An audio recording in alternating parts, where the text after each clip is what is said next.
Hello, welcome to 15 Minutes of Consulting Best Practices. My name is Maria Isabel Rios, and as you can see, it's just us today. So let me know you are here.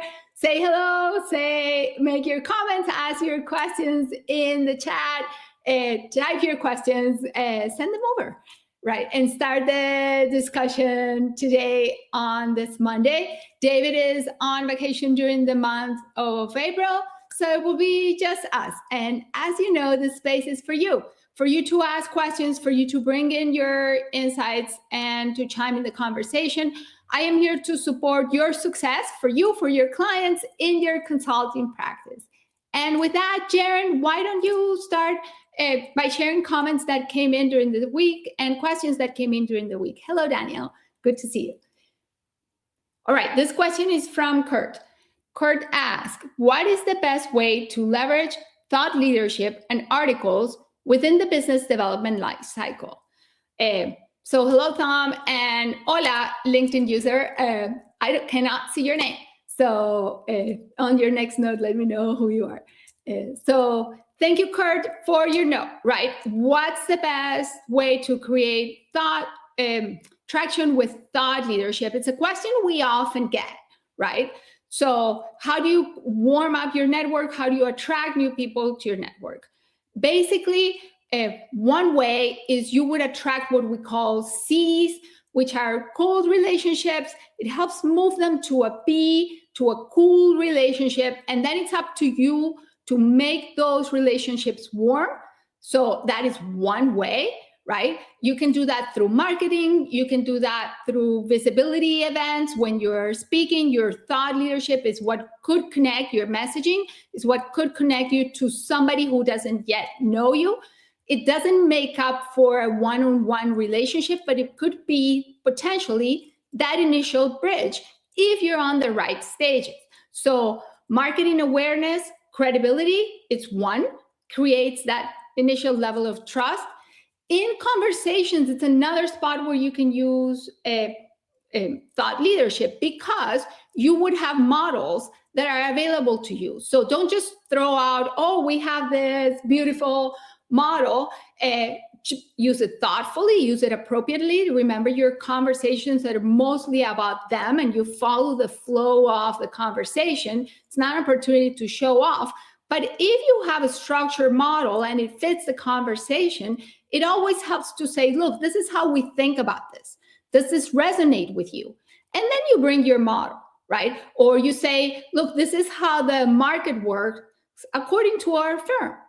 Does it resonate with you? Where do you guys, where are you stronger? Where do you feel you're weaker? How does it connect with the way you're working at your own company?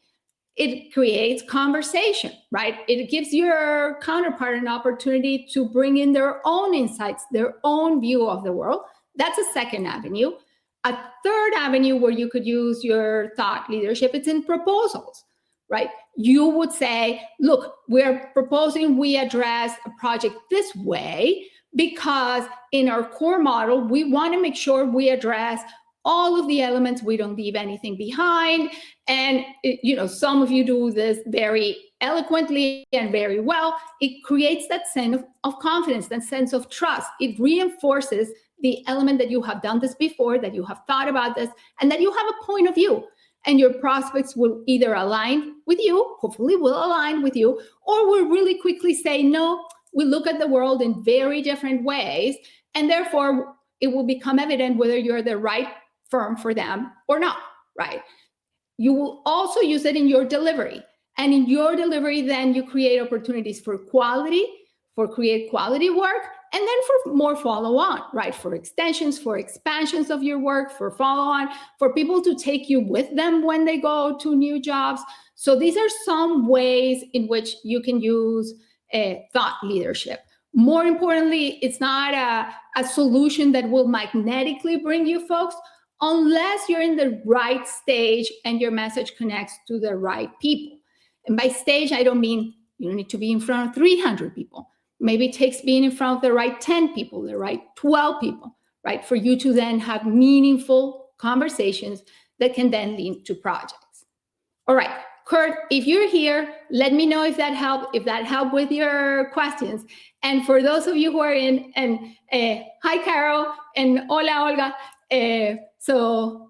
Chime in your conversation. Type your questions also. You know, it takes me a minute to see them, and I would love to know what brought you here today. What questions do you have on this Monday? So I can answer them.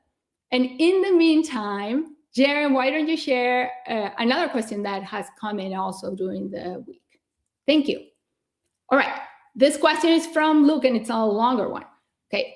Luke said, I had a new potential client interested in rolling out one of our offerings in 33 locations. Great. The problem is that they're having difficulty connecting cost to value. Okay, this often happens, so you're not alone, Luke. We've already agreed we're starting with 3 locations and then jumping to 30 more. Smart. They've already asked about a price reduction. I'm inclined to offer them a guarantee. Thus, if they're not 100% satisfied with the work, we offer them a full refund. It's hard to find specific measures that will drive the refund, though certainly there are subjective indicators, and in any case, I want them to be fully satisfied. Have any of your other clients tried this approach? Luke. All right, so quite a bit to unpack there, right? So price-sensitive client for sure. They see 33 potential projects. They see an opportunity to negotiate based on price, not used to talking about value. They're asking for reductions. You want to talk about guarantees. So congratulations on a potentially substantial piece of work. You're thinking about it, what I would say, the smart way, right? So not offering price reduction, smart way. And also, absolutely, guarantee your quality of your work, right? We're always for guaranteeing the quality of your work. When you think about the way you've structured the work, if I understood it correctly, and if you're here, Luke, please correct me if I'm wrong, right? The pilot is, in a sense, your testing ground, right? And through your pilot, you should be able to come up with a metric where you say, is the work successful or not?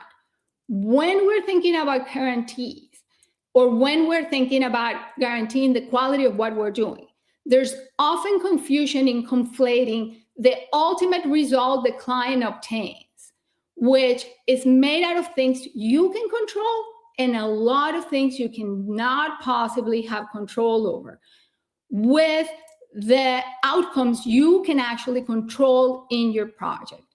So when you're thinking about metrics and what is 1 or 2 good metrics, which is the best practice, if you're going to set them this way to define success for your projects, think of very simple metrics that are directly tied to your work. What will let you know if your work has been successful? With the 3 pilot projects, it's very direct, right? The moment they decide to commit to the 30, the pilot projects have been successful. That's very kind of black or white, very clear. It's a yes decision, then they have been successful. What are very clear yes decisions or success metrics you can find for the 30 pilot projects? That is a reflection of the guarantee you can give. Now, you're thinking appropriately, no price reduction. There could be, in the way you structure your alternatives, and hopefully you are as you're proposing, an incentive for your prospect to committing to doing or paying for a portion of the 30 projects at once, right? Because it's different commercially to say yes to 30 projects at once than to say, okay, look, we will do the projects in tranches of 5 or in groups of 6, right? You want to give them an incentive to say yes to 30 projects at once. I imagine that creates opportunities for you to plan out your projects better, opportunities for you to deploy your resources better, opportunities for you to organize their client team members a lot better and to create a lot of efficiencies, right? It's not a price reduction. It's a reflection of how much more efficient your project will be. So you can reflect that in the fees, not a discount per se, right? So make sure you separate your client's results, things you cannot control, from things you can control. And if you're going to define a guarantee, which is a good idea, define it in terms of things you can control, right? What are success metrics that are outcomes of what you can control? Guarantees also do not imply a refund. They imply that you're going to cure, right? What are you going to do to create or to repair or to ensure the work meets the goals, the objectives, the desired outcomes, right? It's also not necessarily an implication that you're going to come in and refund your client the money. It means you're going to ensure they get the outcomes they paid for or the value they paid for, according to the metrics, very simply defined, that you have established together. And do think if it's more convenient, more effective, more efficient to do all the 30 projects at once, in the structuring of alternatives that you're going to put in front of them, how are you going to set those up so that when people look at it commercially, they have an incentive, they enjoy some of the efficiencies of doing all 30 projects at once. All right, let me know, Luke, if you're here, if that was helpful. If anybody has an opinion or experience around this and you want to comment as well, please do so, and do so in the comments. All right, and Tom, you're saying never offer a satisfaction refund. Exactly. You will take ownership of the work, you will repair. We are with you. Okay, you're asking what's a good approach here? A prospect with their own, probably ChatGPT strategy, and they want you to execute. The strategy is not great, but the prospect is attached to it. Just do it, tell them it's bad. I think you will say, look, let's do some problem solving. It depends on how well do you know your prospect? And you would advise them like you would advise any client that comes to you for an implementation of a project, right? You will say, look, before our firm commits to implementing, we're going to take a look at your strategy and where we find opportunities to suggest that we take improvements on.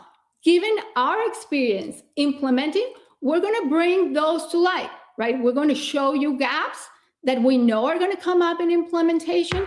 We're going to show you suggestions for improvement that we know are going to come up in implementation, and you're going to kind of completely ignore the hypothesis you have that the strategy came from ChatGPT. You're going to assume it either came from somebody internally or somewhere else, and you're going to approach it as you normally would any implementation strategy, which is an implementation project, which is to take it, look at it at face value and say, look, I'm going to, as we prepare to implement, we're going to show you, here's where we're going to find that we're going to be successful. Here's where we're going to find we're going to have roadblocks. Do we want to tweak before we go ahead and implement? Or do we want to proceed with the original strategy you have? And if the tweaks are so large that they probably have to redo the strategy, and I'm guessing this is Olga first, and I'm guessing this is where you are assuming this may land, then offer them to do that, right? Then say, look, it seems like the tweaks are substantial enough. Is it worthwhile to revisit the strategy altogether? Leave it up to your client, but be right side up. Warn them. Warn them in a way that it's kind and gentle and that it's appropriate, but also that it's transparent. Exactly. And thank you, Daniel, for chiming in. You're saying you should tell them your observations based on your experience and expertise. Exactly. And build the logical checkpoints during executions so everybody has a chance to address them. Exactly. You create an opportunity for success. And offer two scopes, skinny and larger. Susan, thank you for chiming in. I'm assuming you were talking about Luke's question from before. All right. And with that, we come to the end of today's 15 minutes. Before you leave, next week we have a special treat. I will be joined by Scott Thompson, who is CEO of Acceleration Point. Bring your questions for Scott about creating a recurring and very lucrative revenue stream. In the meantime, if you haven't yet subscribed to the article, and thank you, Jaren, for posting the email address where to send the questions. All right. See you next Monday. And thank you for being patient and for joining us. Thank you for your comments. Bye.